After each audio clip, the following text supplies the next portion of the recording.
Welcome back to the Gardening with Joy and Holly radio show. As gardeners, we're always preparing for next year. And if your watering regimen was not the way you wanted it, Tree Diaper, get it now, can help you get your garden off to the right foot next year. Yeah, if your plants could talk, maybe this year they might have a few complaints about not being properly Did watered. you kill them because you didn't water them? Right, either too much or too little. How do you water properly? You take the guesswork out by using Tree Diaper. Tree Diaper is a revolutionary watering system that stabilizes soil moisture by taking up excess water and slowly releases it when plants need it. The Tree Diaper is filled with water from rain or when you water slowly and releases water over 3 weeks. No pipes, hoses, or electricity needed. Whether you're a first-time gardener or advanced, Tree Diaper will improve the way you water your plants. It's made in the USA. You can find out all the sizes they have available at treediaper.com. That's treediaper.com. It'll keep your plants happy. Well, nut trees. It may not be the most exciting topic one may decide to discuss. Apples and pears and cherry trees are much more exciting. But nut trees are important for a variety of reasons. And there are nut trees that can be grown in the colder climates of the United States. You're a nut tree. We won't get into that. Yeah, so there are, and one thing I want to talk about before we talk about what trees can be grown in colder climates is keeping in mind about a few things before you plant your tree. Mm-hmm. Or any tree. Any tree. Or bush or dig into the ground. You want to call Digger's Hotline. So you want to determine where you're going to put this thing. But also after that, you want to call Digger's Hotline and you want to have them come out. You want to call them 72 business hours before you dig. You want to show them or mark where you want to dig, and then they're going to come out and determine if there's like a utility line or whatever and let you know, like, you can put this tree here. Right. Well, we had it marked in the front yard when we were going to put the garden in. There was more lines and colors on the ground, and underground gas line, electrical line, once was a phone line. There's like 4 or 5 different colors out there that we had no idea existed. And that a utility rainbow. Yes. Yeah, so keep that in mind. So then you also want to know how big this tree is going to get. Just like in vegetable planting. Yeah. Oh, we can plant 75 plants here, when really you only can get 4 in there because they're going to get awful big. Right. So you want to determine, okay, this tree might get 10 feet tall. It might have a canopy, so that's the width of the top of 20 feet across. And you need to think about that. You need to look up and see, okay, I don't have any other trees that might be hitting. I don't have any wires, or I don't know, your neighbor's gazebo. I'm not really sure, but you want to keep that in mind too. There are ways in which you can control a tree growing by cutting the canopy and shaping and molding it. However, you want to know that, if you're going to commit to that, because that's some work to do every year. You've got to continue to shape and mold and shape and mold. Otherwise, you just let the tree grow and do its own thing, and it can get quite substantial. So if you're going to commit to it, you want to commit to that, but be aware of that. Nut trees are a great addition to many landscapes. Now, we want to preface it by saying that many nut trees are slow growers and require a lot of space. And most times in a traditional urban setting, there's not enough space for a tree of that size. Many trees can start producing or yielding a product 3 to 5 years after it's planted. Now, this is once you get it from the garden center. We're not talking about taking the nut that you get that's organic and planting it and in a cup and growing it that way. That can be done, but it's much better to invest in a plant start or a tree and then put it in the ground.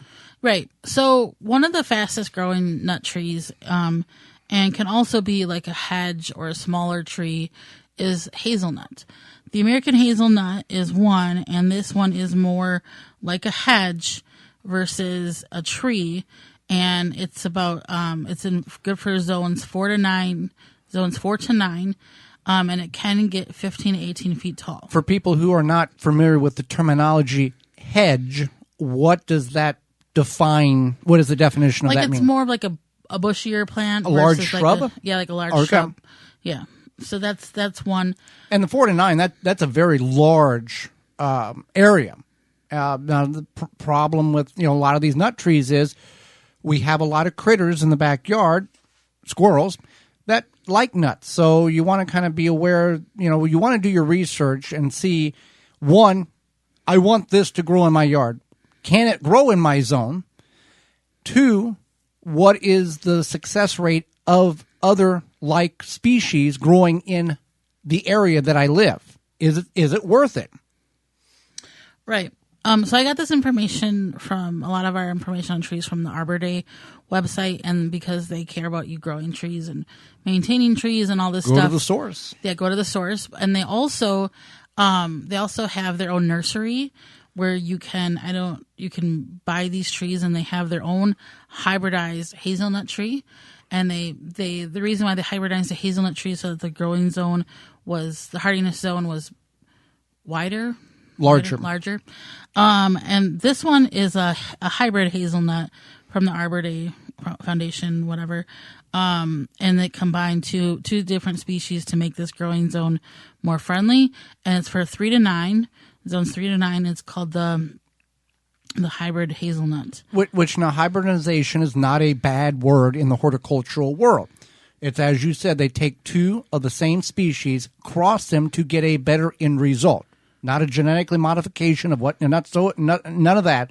It's just horticulturists or botanists help nature along. Nature's been hybridizing things. When two plants cross, it builds a stronger species in order to keep that alive for thousands of years. Since the dinosaurs.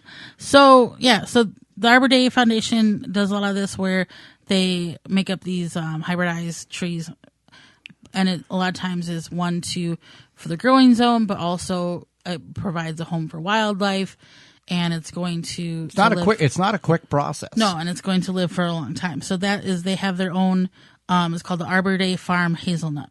So another option is an English walnut, but walnut trees, black walnut trees can cause issues to vegetable They gardens. produce a toxin in its root system called, I believe it's Julong, and it can persist in the soil up to 80 feet from the trunk and can sit in the soil for many years, even following the removal of the tree and the roots.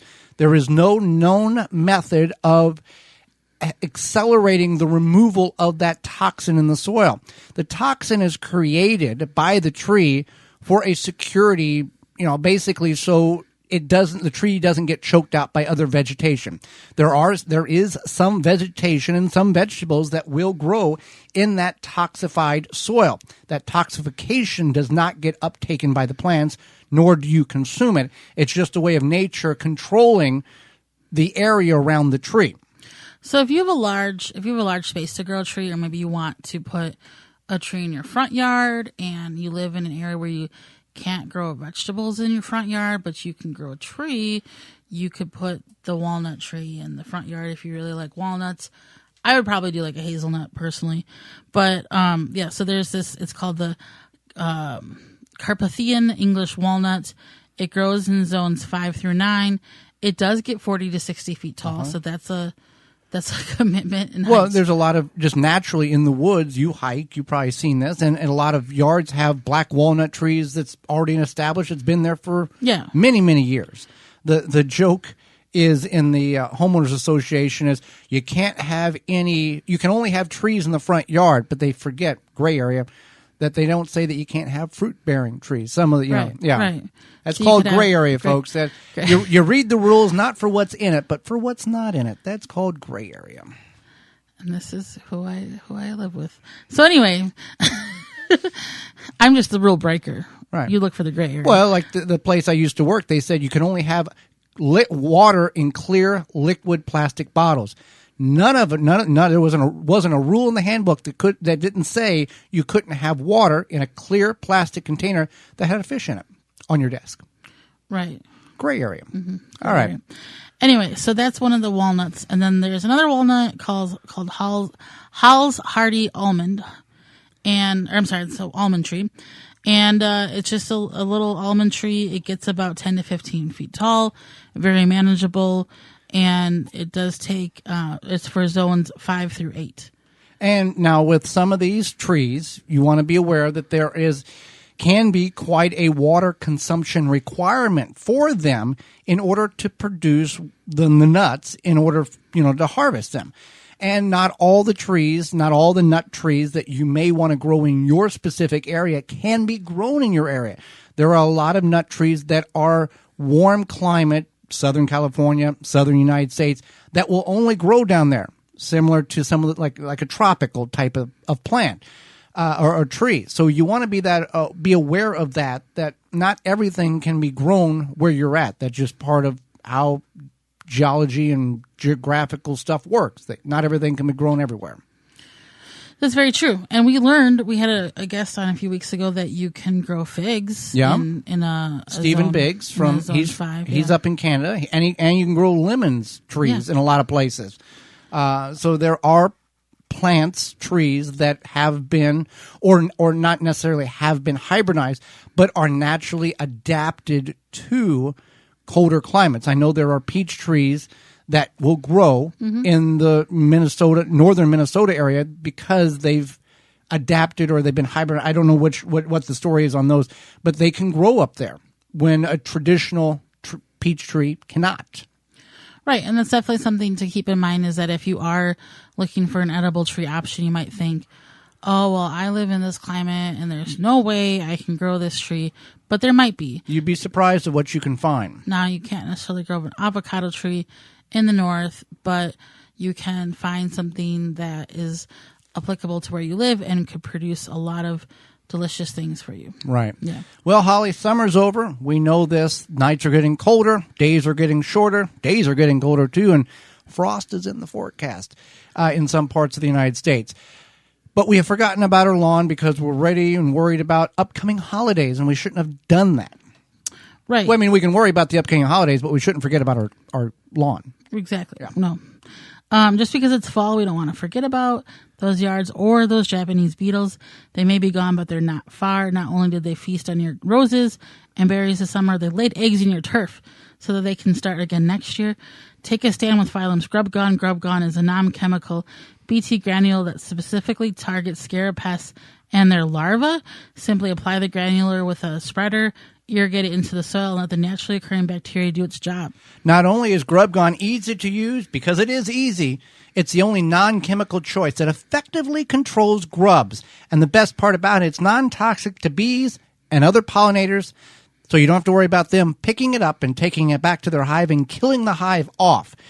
You can get your hands on some Grub Gone from PhylumBioproducts.com, the natural choice. That's PHYLLOM bioproducts.com. For more information, please visit thewisconsinvegetablegardener.com.